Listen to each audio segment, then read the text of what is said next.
Hello, dear, good morning, dear students.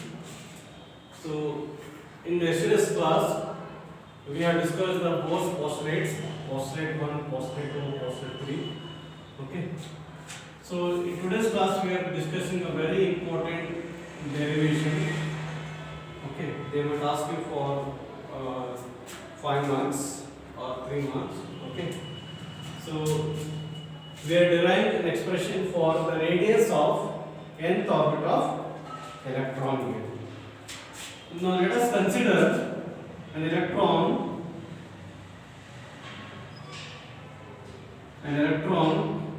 which is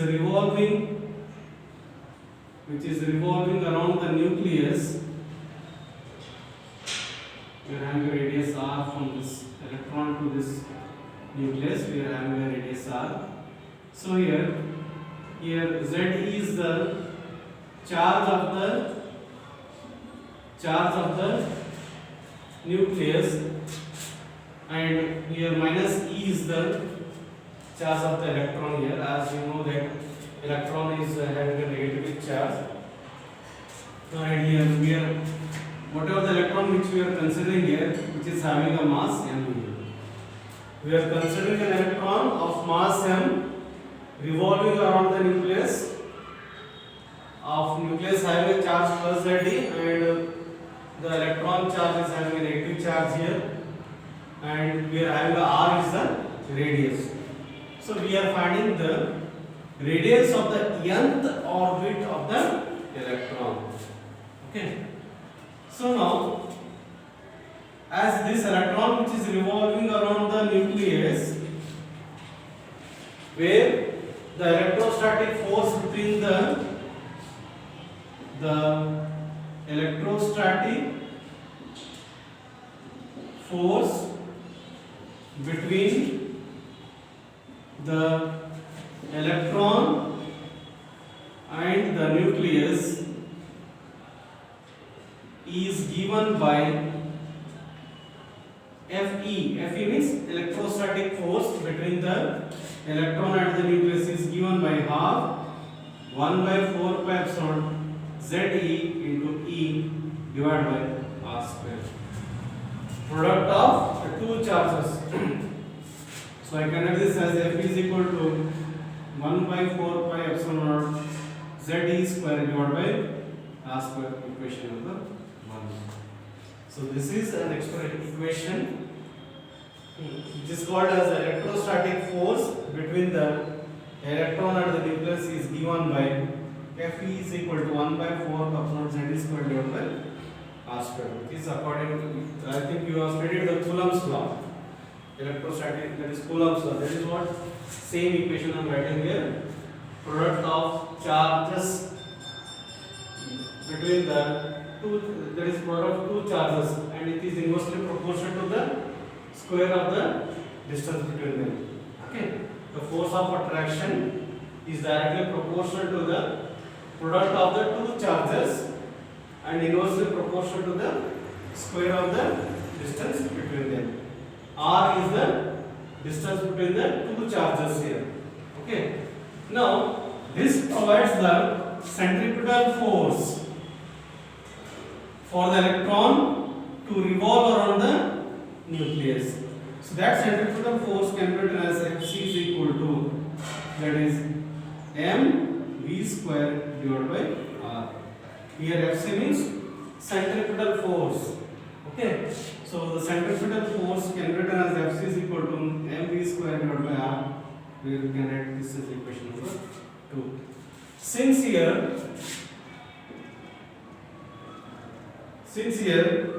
Fc is equal to Fe, so mv square divided by r is equal to 1 by 4 pi epsilon naught Ze square divided by r square. Here r will get cancelled, so we are having mv square equal to 1 by 4 pi epsilon naught Ze square divided by r. Or also we can write this as mv square r is equal to 1 by 4 pi epsilon naught Z square divided by Z square. Okay, I have taken this r to this LHS side. Okay, mv square r equal to 1 by 4 epsilon Z square. Now, according to the Bohr's postulate,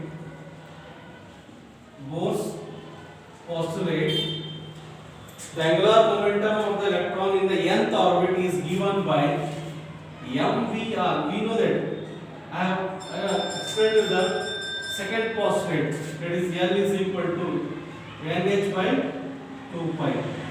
So this L is nothing what? Angular momentum. L means angular momentum. It can be written as mvr is equal to nh by 2 pi. Now for this equation we are squaring on both sides. What it becomes? M square v square r square is equal to n square x square divided by 4 pi square. So n square h square divided by 4 pi square. Now take this as equation number, this as equation number 3 and this is equation number 4. Now dividing equation 4 and 3. Divide 4 and 3. So what you will be getting? M square v square r square divided by m v square r equal to n square h square divided by 4 pi square whole divided by 1 by 4 pi epsilon naught z square. So I am writing this equation here. Here m will get cancels, v square will get cancels, r and 1r will get cancels. So therefore it becomes m r equal to n square h square divided by 4 pi square into 4 pi epsilon naught divided by z square. Okay. Now here 4 will get cancels, pi will get cancels. So mr equal to n square h square into epsilon naught divided by pi z square. Now this can also be written as r equal to n square h square epsilon naught divided by pi m z square. Okay, so this is what the radius of the nth orbit. In general, we can write this as for nth radius Rn is equal to n square h square epsilon naught divided by pi m z square. So this is for the nth radius. Here. Where here n is equal to what? N is equal to 1, 2, 3, that is orbit numbers. N indicates the orbit numbers, first orbit, second orbit, third orbit. So in general, for nth radius of the nth orbit of the electron can be written as Rn is equal to n square h square epsilon divided by pi m z square. Okay. So for hydrogen, we have the atomic number 1. So this expression can be written as Rn is equal to n square h square epsilon divided by pi m e square. Okay. Z is equal to what? Atomic number here. Okay. So this is a very important derivation. So just once again I am explaining you here the derivation of this expression for radius of nth orbit here. Here we have considered an electron of mass m, which is revolving around the nucleus of charge. Nucleus having a charge that is Z, and electron is having a negative charge here. So the R is the radius. R is the radius. The electrostatic force between the electron and the nucleus is given by F is equal to 1 by 4 pi epsilon z square divided by r square. This provides the centripetal force for the electron to revolve around the nucleus, that centripetal force can be written as Fc is equal to mv squared divided by r. Here, since Fc is equal to Fe, so I have written here Fc means mv square by r, Fe means 1 by 4 pi epsilon z squared divided by r square. So if I simplify this one, I am getting mv square r is equal to 1 by 4 pi epsilon z square. Take this as equation number 3. As according to the Bohr's second postulate, the angular momentum of the electron which is revolving around the nucleus is given by L is equal to nh divided by 2 pi. Angular momentum can be written as mvr, which is equal to nh by 2 pi. So squaring on both sides for this above equation, I am getting mv square v square r square is equal to n square s square divided by 4 pi square. So divide equation 4 and 3, then you will be getting that is r equal to n square s square epsilon divided by pi z square. In general, we are having for the nth radius, we are having rn is equal to n square s square epsilon divided by pi z square.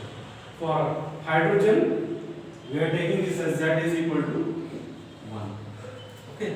Hydrogen atom के लिए हमारा atomic number क्या है? It is 1. Okay. So this is all about today's class. Next class, we will discuss the one more derivation which is very important. Okay. That is the expression for the velocity of the electron. Velocity calculate करेंगे. Okay. How to find out the velocities for the electron in the nth orbit. Okay. So practice this derivation, at least you practice for 10 times, because it is very important derivation. And for also numericals also they might ask you to find out the radius for the nth orbit. Okay, radius of the electron in the nth orbit.